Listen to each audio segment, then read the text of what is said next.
Sokağın Sesi'ne merhaba değerli izleyenler. Bu hafta Ahmet'teyiz. Ahmet halkının görüşleri ve düşünceleri ışığında yaklaşan belediye seçimlerinde tercih ve beklentilerinin ne olduğunu, hangi kriterlere göre belediye eş başkan adaylarını değerlendirdiğini, hangi konularda değişim ve gelişim istediğini gelin hep birlikte izleyelim. Yaklaşan bir belediye seçimleri var. Sizce Ahmet'in sorunları nelerdir? Ve bu sorunlara çözüm önerileriniz nelerdir? Evet. Öncelikle Diyarbakır'da yerel seçimlerle birlikte belediyelerde yaşanan sorunlar, kayyım, bu tip halkın iradesinin gasp edilmesi gibi durumlar söz konusu.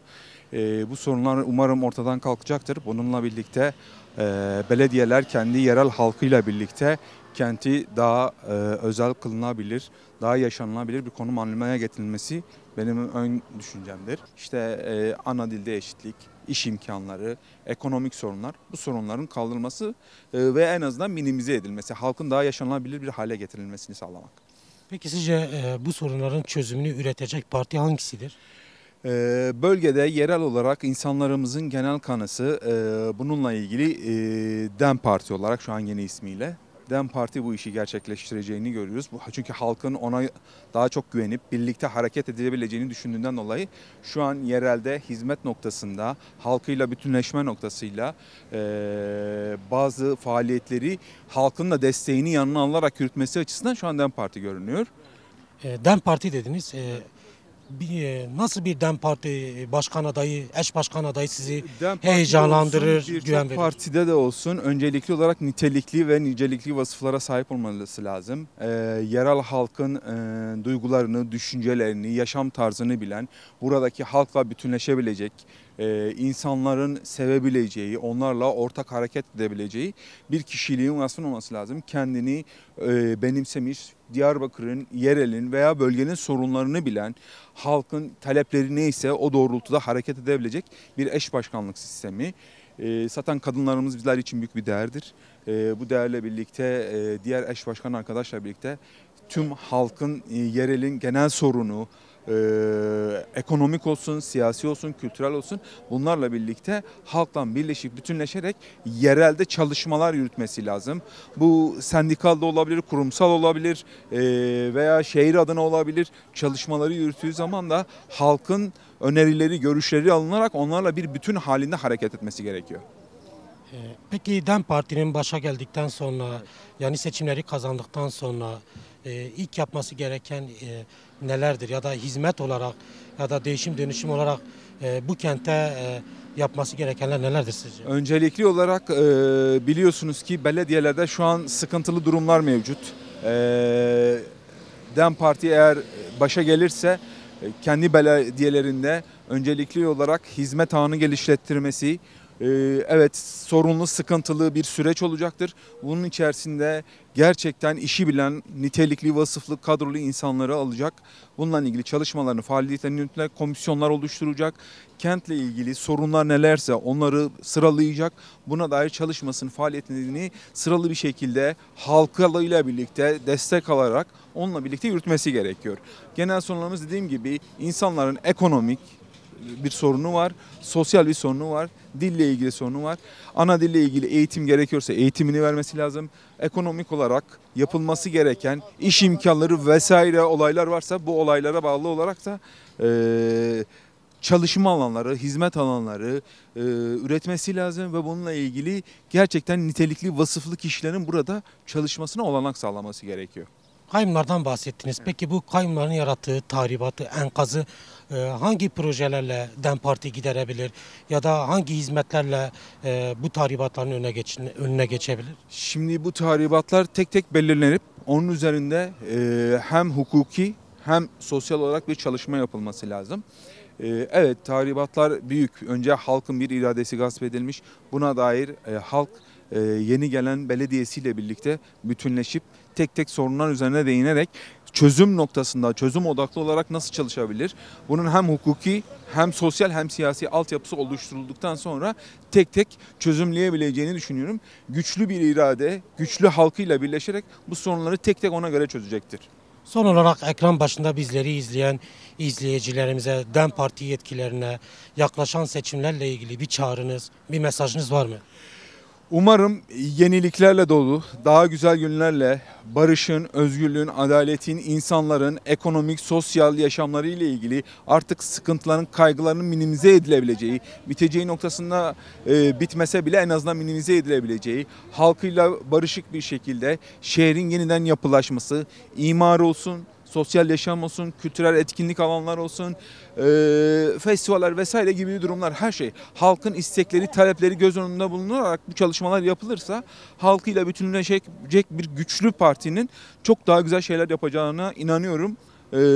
Burada da yine çağrıda da bulunuyoruz. Gelen arkadaşlar bu niteliği, bu vasfı, bu kentin özbenliğini, kişiliğini, her şeyini biliyorsa, sorunlarını biliyorsa onlarla çözüm noktasına birleşerek bunları çözeceğine inanıyorum. Aslında Ahmet'e özel bir sorun olsa bile şu an mevcut iktidarın ülke genelinde özellikle de Kürt coğrafyasında halk idaresine yapılan bu irade gasplarının bir an önce son bulmasını istiyoruz. Aslında halkın kendisi de yenilenen ve tekrarlanan her seçimde bu var olan hak gaspını reddettiğini sandıklara olabildiğince net bir şekilde yansıtmıştır. Ve iktidar tarafından atanmış bu kayyumların var olan halkın kazanımlarını, halkın değerlerini bir talanmış gibi yerle bir etmesini kesinlikle ve kesinlikle reddediyoruz.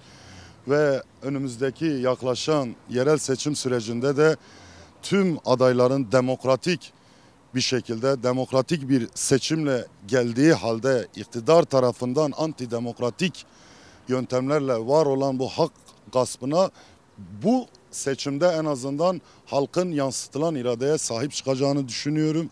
Aslında kayyumların yaptığı tahribatın şu an mevcut iktidarın yaptığı tahribatların çok gerisinde değildir. Şu an mevcut iktidar en azından Kürt coğrafyasında caddelerden bulvarlara, parklara yapılan tüm antidemokratik uygulamalarla aslında halk üzerinde kesin bir asimilasyon uyguluyor. Net bir şekilde ve dahası en önemlisi Kürt coğrafyasındaki en büyük tehlike biz basit bir cadde ismi, basit bir tabela veyahut kültürel anlamda yapılan yozlaştırmalar tamamen Kürtlerin kimliksizleştirilmesine dönük uygulamalardır. Yani ben bu seçimde kesinlikle halkın iradesine sahip çıkacağını düşünüyorum. Kayyum uygulamalarının bu kadar rahat bir şekilde gerçekleşeceğine de inanmıyorum. Peki bugün sandıklar kurulsa bu kentte hangi parti temsiliyet noktasında öne çıkar? Bu soru oldukça basit bir soru. Bundan önce tekrarlanan seçimlerde Halkların Demokratik Partisi'nin ezici bir çoğunlukla siyasi bir tercih olduğu herkesçe aşikardır. Büyük bir ihtimalle de bir sürpriz beklemiyoruz. Yine Halkların Demokratik Partisi aslında DEM Parti'nin yine bu seçimlerden zaferle çıkacağına inanıyorum. Şimdi öncelikle şu anda var olan Kürt hareketi açısından bu soruyu değerlendirmek lazım. Mevcut siyasi iktidarın baskılarından kaynaklı kurumlar, kadrolar ve parti arasında özellikle halk arasında böyle göreceli de olsa bir makas açılmış durumda. Ama yeni gelen DEM Parti'nin kendi değişen yönetimiyle var olan adayların alanlarda tekrar o halkla parti arasındaki bağı kapatacağını düşünüyorum. Daha da yakınlaşacağını düşünüyorum. Ve şu an parti ilkelerini özellikle güven noktasında, dürüstlük noktasında, demokratik olması noktasında ve halkçı bir özelliğe sahip olması büyük ihtimalle halkın da isteğidir. Var olan bu siyasi atmosferin en azından kısmen göreceli de olsa sindirilmiş bir halka en azından cesaret demeyeyim de bir güven aşılanması gerekiyor. Yani tekrar toparlanma açısından. Bu hem siyasi hem yerel yönetimler açısından da. Çünkü dünyanın hiçbir coğrafyasında yapılan bir siyasi tercihin gasp edilmesine hiçbir halkın bu kadar sessiz, suskun kalmaması gerekiyordu. Tekrar ediyorum, öncelikle parti ile halk arasındaki bu makasın kapanması gerekiyor. Net bir şekilde ifade edeyim. DEM Parti seçimi kazanacağına dair hiçbir şüphenin olmaması gerekiyor. Önemli olan seçim kazandıktan sonra mevcut siyasi iktidarların yerel iktidarlara yaklaşımı biraz belirleyici olacaktır. Bu noktada da seçime kadar yapılan tüm halk çalışmalarında aslında hem halkın kendi siyasi tercihine ne kadar sahip çıktığını hem ismini unuttum getirilen başkanların, temsil düzeyinde olan insanlara ne kadar sahip çıktığını da önümüzdeki süreç belirleyecektir. Ben kesinlikle DEM Parti yöneticilerine şunu net bir şekilde ifade edeyim. Kendi öz gücünüze inanın, kendi öz gücünüze inanın, kendi öz gücünüze inanın. Ahmet'in en büyük sorunlarından biri şu an kayyum tarafından yönetilmesi. Neticede seçilmiş belediyelere diyelim seçilmeyenler kayyum olarak atandı. Hani bir hak gasp edildi doğal olarak. Yine şu an için en büyük sorun bence kayyum sorunudur. Yani benim görüşüm altında DEM Parti tabii ki. Yani bu halkın eksiklik demeyelim, ihtiyacı olan yönteme DEM Parti'nin katkı sağlayacağına inanıyorum. O yüzden hani biz diyelim DEM Parti'yi bu süreçte daha ne bekliyor? Belediyelerdeki olan tahribat, onları daha hiç bilmediğimiz için o yüzden güçlü bir yönetimle, eş başkanlık sistemiyle, kadınlara yönelik mesela projelerle hangisi daha iyi hizmet edecekse adaylarımızda bu kriterleri bekliyorum ya. Yani dediğim gibi önce halka kulak verilmeli. Halkın isteği doğrultusunda kadına, çocuğa, gençlerimize, onların geleceğine nasıl katkı sağlayacak, sosyoekonomik anlamda mesela katkı sağlamasını beklerim. Eksik olan durumlarda dediğimiz gibi mesela kadın sığınma evleri, çocuklar açısından kreşler, anaokulları, bu anlamda işte kadının dokunabileceği yerlerden diye bunlara kulak verecek yöneticiler isteriz. Yani en başta tabii ki dürüstlük, kente, Ahmet insanına olan bağlılığı, diyelim bu halkın değerine olan bağlılıkları benim için en büyük kriterlerden başta bunlardır. Mesela şeyden bahsedebiliriz. Deprem sürecinden geçtik. Dışarıda çok insanımız var ve barınma ihtiyacı var. O yüzden hani buna dikkat edilmesi gerekiyor. Sonra mesela her şehrin bir kimliği vardır. Şimdi maalesef Diyarbakır gibi bir şehir kimliksizleştiriliyor. Bunu sokağımıza, mahallelerimize bu kimliksizlik sorununun çözülmesi için ilk adımlar bunlar olabilir. İşte yerel mesela konuşma dilinde Kürtçe konuşma, mesela tabelalar, sokaklar, isimler bu doğrultusunda bunun çünkü bir Kürtçe bir dili var. Bu yüzden mesela tabelaların iki dille de yazılmış olması lazım. Hani herkes Kürtçe veya Türkçe bilmeyebiliyor. O yüzden herkese hitap etmek lazım. Valla bizim her şeyden önce bir kayyum sorunumuz var. Diyarbakır'da biliyorsunuz daha öncesi partimiz baştaydı. Sonradan bu kayyum geldikten sonra son 10 yılda hiçbir üretim yapılamadı. Çok zor durumda halkımız. Şehrimiz çok kötü bir durumda. İşte herkesin gördüğü gibi caddeler pislikten, çöplükten geçilmiyor. Olan her şeyler zaten talan edildi. Hiçbir şey bırakılmadı. Tüm alanlar satılığa çıkarıldı.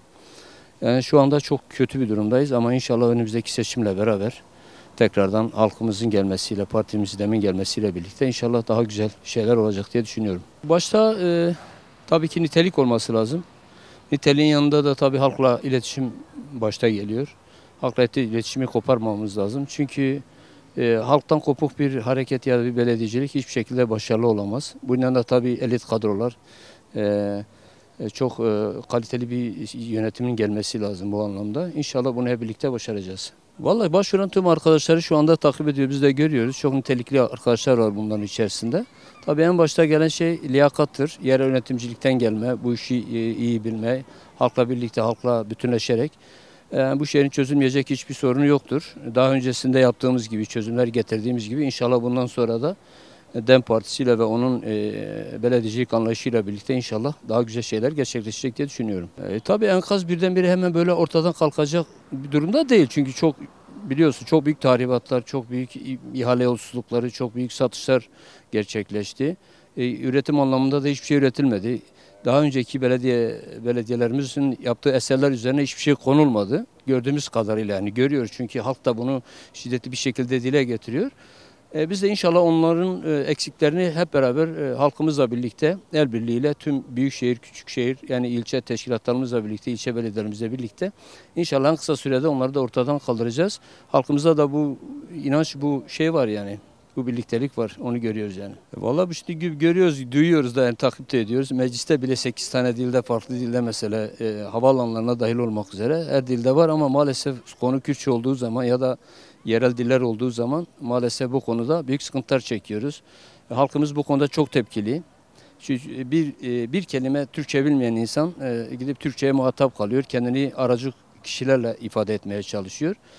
İşte mahallelerimizde, ilimizde, ilçemizde ya da çevre alanlarda bulunan tabelalarımız, hastanelerde, kamu kurumlarında hepsinin tekrardan kendi ana dilimiz olan Kürtçe ile birlikte tekrardan inşallah hep beraber onu yaşatacağız ve onu tekrardan geri getireceğiz yani. Bu konuda hiç halkımızın şüphesi olmasın. Ya ben de bu halkın bir bireyi olarak söylüyorum. Dem demameye, dem bizim demimizdir. İnşallah tekrardan halkımızla birlikte başaracağız ve tekrardan etkin olmaya çalışacağız.